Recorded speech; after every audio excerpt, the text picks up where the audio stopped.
Dear friends, students and learners, I am Shashank Srivastava from the School of Engineering and Technology, Indira Gandhi National Open University. So before this session, we have discussed about friction and the lubricants and tribology terms. And in lubrication, we have seen certain types of lubrication and some things were left. So we will be discussing in this session. So what are the additives then? So there are certain types, like there are oiliness carriers, extreme pressure ones, then the antioxidants one, anti-foam ones, and anti-wear ones. So now we discuss about the synthetic lubricating oils. We have seen the natural ones before, now the synthetic one, which is prepared, manufactured by human beings for more severe operating conditions like those existing in aircraft engines. So this is the place of application for these kind of oils, in which oil may have to be pumped at -50 degrees centigrade, but at the same time when the aircraft is landing or taking off, the same oil will get heated to as high a temperature as 250 degrees centigrade. So the range of variation is around 300 degrees centigrade, from -50 to 250 degrees centigrade.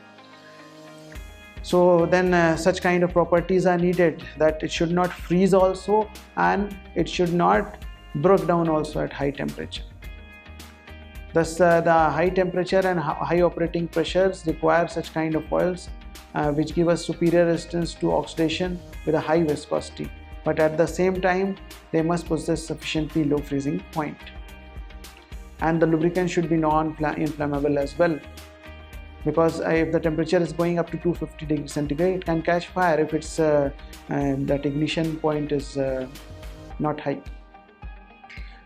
And then chemical synthetic oils possess distinguishing features such as high flash point, high viscosity index, thermal stability, and inflammability. Like I told you, that it should not burn at a very low temperature, and at least above 250 degrees centigrade is flash point. That's why high flash point is given here. Then comes the greases or the semi-solid type of lubricants. Till now we discussed the liquid type of, now we discuss the semi-solid, which was the second category according to the physical state. So lubricating grease is semi-solid, consisting of soap dispersed throughout a liquid lubricating oil. The liquid lubricant may be petroleum oil or even a synthetic oil, and it may contain any of the additives for specific requirements.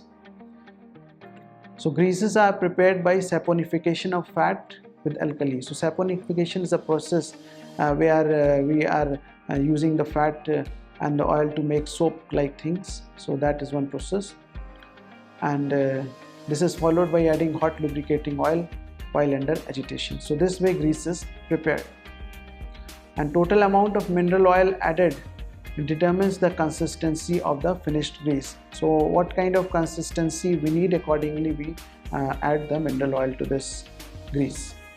And the structure of the lubricating greases is like that of a gel. You may be using gel in many places, like toothpaste also comes in form of gel, and shaving cream also.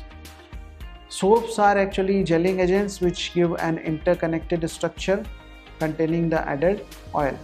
At high temperatures, the soap dissolves in the oil, whereupon the interconnected structures cease to exist and the grease will liquefy. So at high temperature, again the grease may become liquefied. So its property of providing lubrication to the semi-solid type method will go away.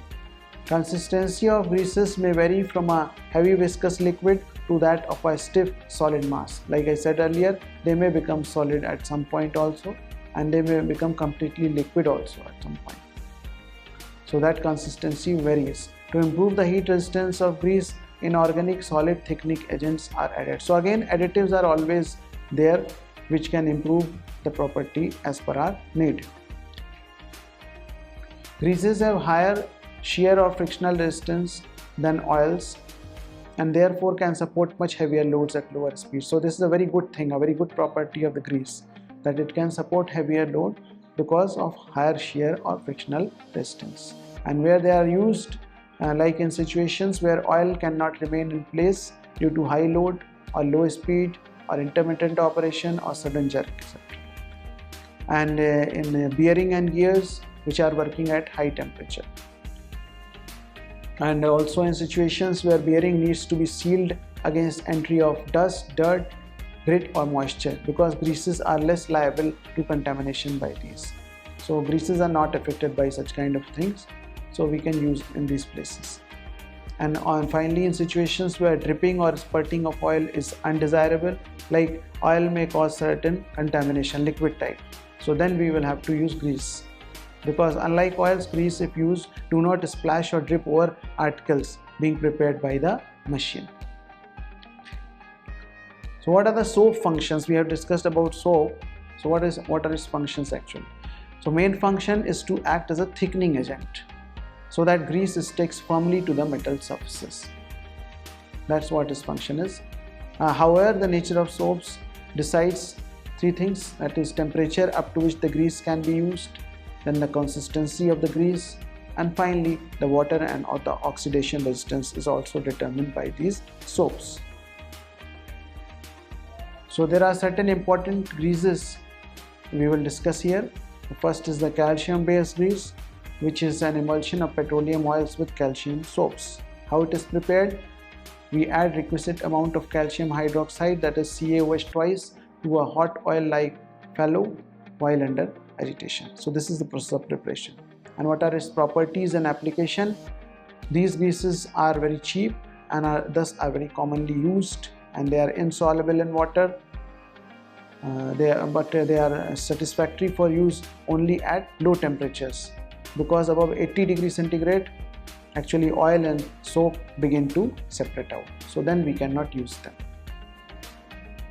Then there is the soda based type of grease, which comprises of petroleum oils thickened by mixing sodium soaps. What are the properties of these? They are not water resistant, because the sodium soap content is soluble in water, so we cannot use it for water resistant purposes. But it can be used up to very high temperature like 175 degrees centigrade, so it can be used in high temperature applications. So the applications are like in ball bearings, when the lubricant gets heated due to friction, because it can withstand high temperature. Then there are lithium based greases also, which are petroleum oils thickened by mixing lithium soaps, and they are water resistant. So the earlier one was not water resistant, this one is lithium based one, and thus it is suitable for use at low temperatures up to 15 degrees centigrade. Then there are the axle greases. Axle, you know, and there are in vehicles axles. So these are resin greases prepared by adding lime to resin and fatty oils. The mixture is thoroughly mixed. This is the process. The mixture is thoroughly mixed and allowed to stand. When grease floats a shift mass, filters like talc and mica are also added to them. And these axle greases are water resistant and suitable for less delicate equipment working under high loads and at low speeds. So after discussing the semi-solid type of lubricants, we move on to the solid type. So till now we have discussed the liquid type and the semi-solid type. So what are the solid lubricants now? They are employed in certain operating conditions where lubricating film cannot be secured by use of lubricating oils or greases. So in such situations we use solid lubricants. And also in places where there is contamination of lubricating oils or grease is unacceptable. Then where the operating temperature or the load is too high even for a semi-solid lubricant to remain in position. So such is temperature or operating condition that even the semi-solid lubricant cannot maintain its consistency. So then we have to go for solid lubricants. And finally, combustible lubricants have to be avoided. Then we have to use this type of solid lubricant, because generally liquid type and semi-solid are more prone to catching fire. Solid lubricants are used either in the dry powder form or mixed with water or oil. So they can be used in both ways, like in dry powder form or by mixing it with water or oil. So solids fill up actually the low spots in the surfaces of the moving parts. Like we have discussed earlier, there are valleys or there are certain low spots, so these will fill that portion, and thus they will form solid films which have low frictional resistance. Usual coefficient of friction between solid lubricants is between 0.005 to 0.01, so it is quite low here also. And the two most usual solid lubricants employed are the graphite and the molybdenum disulfide. So these are the most common ones. So we now discuss the graphite. Graphite we have also seen when we were discussing about the iron and steel, and we have seen how it was helpful there, and it is generally in the form of flakes. So here also we see it is a very soapy thing to touch, and it is non-inflammable and is not oxidized in air up to a temperature of 375 degrees centigrade. In the absence of air, it can be used up to much higher temperatures. So if air is not there, then we can go beyond 375 degrees centigrade also. So it can be good for high temperature applications. And what are the useful forms of graphite? Graphite is used either in the powdered form or as a suspension. Suspension of graphite in oil is known as the oil dog, whereas the suspension of graphite in water is known as the aqua dog. And this is done by emulsifying agent like the tannin. So oil dog, actually the emulsion of graphite in oil is particularly useful in the internal combustion engines because it forms a film between the piston rings and the cylinder and thus gives a tight fit contact, thereby increasing compression. And the aqua dog one is useful where a lubricant free from oil is needed. Suppose there is certain situation like in case of our foodstuffs, we cannot have certain oil which is not good for health. If we consume it, then we don't need that oil. So in that case, we will have to use the water-based one, that is the aqua dog. So what are the uses of the graphite then? As they are generally used in air compressors and lathes. And the second one, that is the molybdenum disulfide now. So these possess very low coefficient of friction and they are stable in air up to 400 degrees centigrade. So they are even better than graphite if we take the case of temperature. In air they can sustain up to 400 degrees centigrade. And its fine powder may be sprinkled on the surfaces sliding at high velocities when it fills low spots and metal surfaces, forming thin film. So this is the same type of process as graphite, and it is also used along with the solvents and in greases. Besides graphite and molybdenum disulfide, there are other substances also like the soapstone, talc, mica, etc. And these can be used as solid lubricants. So now we discuss about the properties of the lubricants, general properties. First one is the viscosity. And what is viscosity actually? Viscosity of a fluid is the property which resists its flow or shear. So if there is a certain fluid which is moving, then if resistance between the layers of that fluid will be known as viscosity. It will be the resistance to the motion of the fluid. The quantitative measure of this property is actually given in terms of the dynamic or the absolute viscosity. So absolute viscosity is defined as the force required to shear a layer of unit thickness at unit velocity, and its unit is poise, general SI unit, and there is the CGS unit also, which is known as centipoise. And the ratio of absolute velocity to density of oil is called the kinetic viscosity. So kinetic viscosity deals with the internal resistance actually. So there is the SAE, there is the body which deals with the fluid and the lubricants all. So SAE oil classification actually uses the absolute viscosity, while ISO classification uses the kinematic viscosity. So since both absolute viscosity and density are affected by temperature, each value must be described for a temperature only. So this absolute and kinematic viscosity both have to be described at a certain temperature only, because they change with temperature. And then what is volatility? This is also a property of lubricant. Volatility of lubricant is like the tendency of going into the vapor phase, how quick it can go into the vapor phase or how slow. So that will be told by volatility.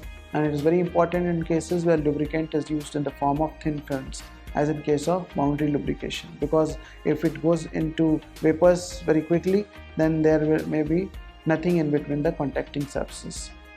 So example is like rolling contact bearings.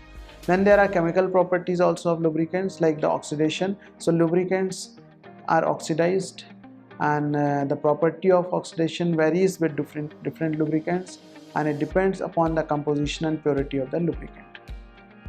Actually, oxidation of lubricants decomposes the lubricants and lubrication is affected.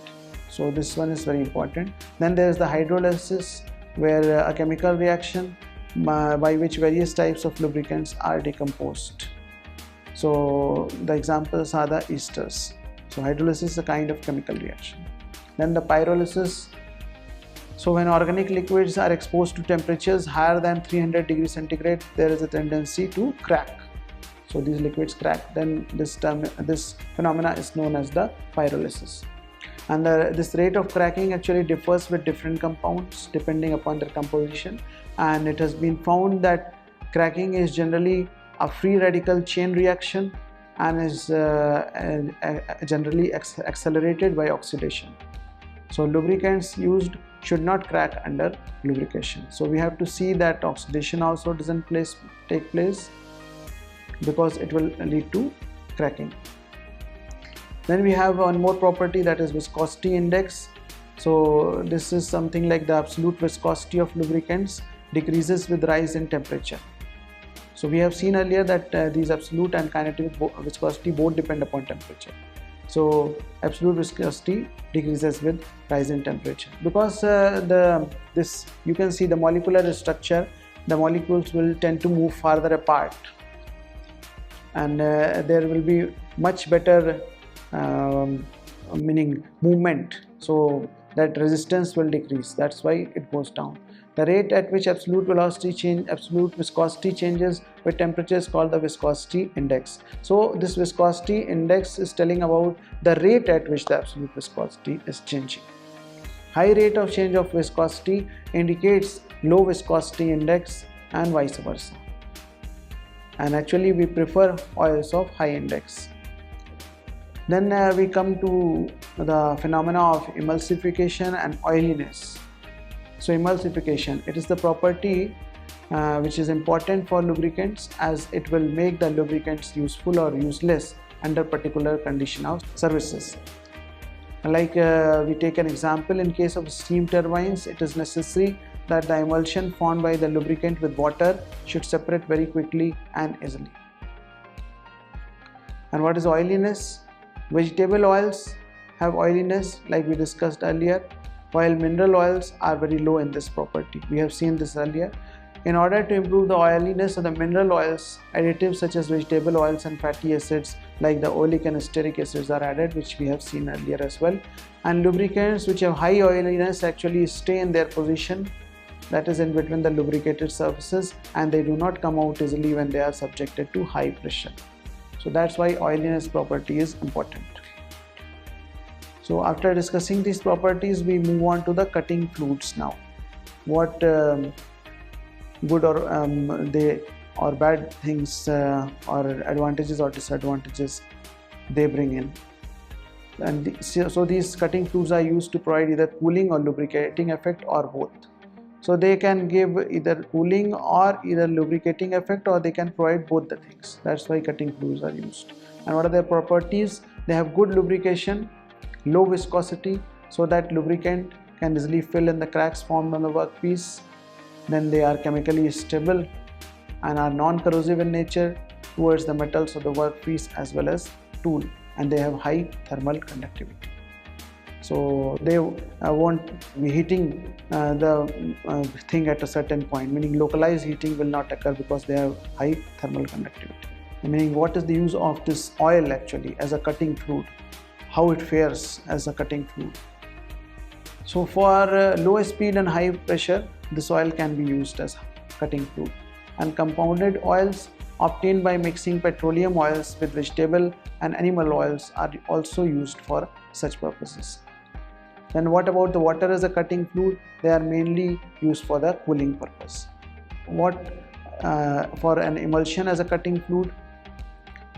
We see that in most cases both a cooling agent and a lubricant is needed simultaneously. Yes, we are saying we need oiliness as well as we need the cooling effect, so that the portion is not heated up beyond limits. For such situations, oil water emulsion is employed.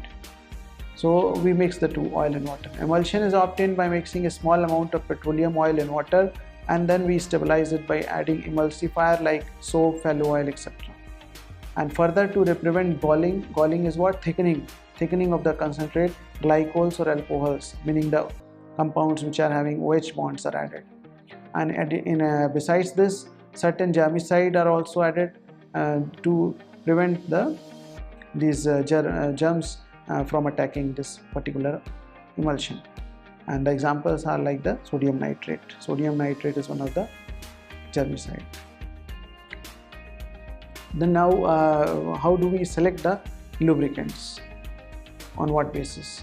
For selecting a lubricant for a particular job, the service condition requirements are to be related to the properties of the lubricant.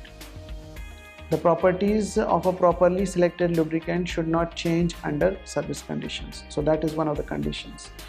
And if the properties of the chosen lubricant change during service, then operation will obviously be affected.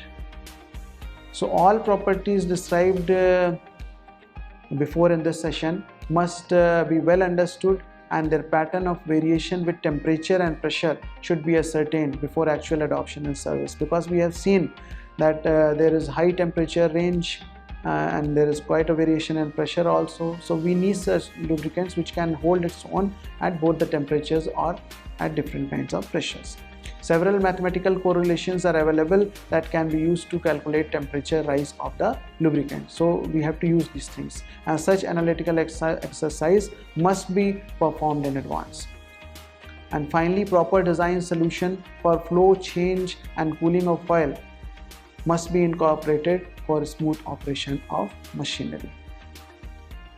So in this session we discussed about the various kinds of lubricants, like the semi-solid type and the solid type of lubricants. In addition to that, we saw what is emulsification and various other things, and finally we got to know how we have to select the lubricating oils. Thank you very much.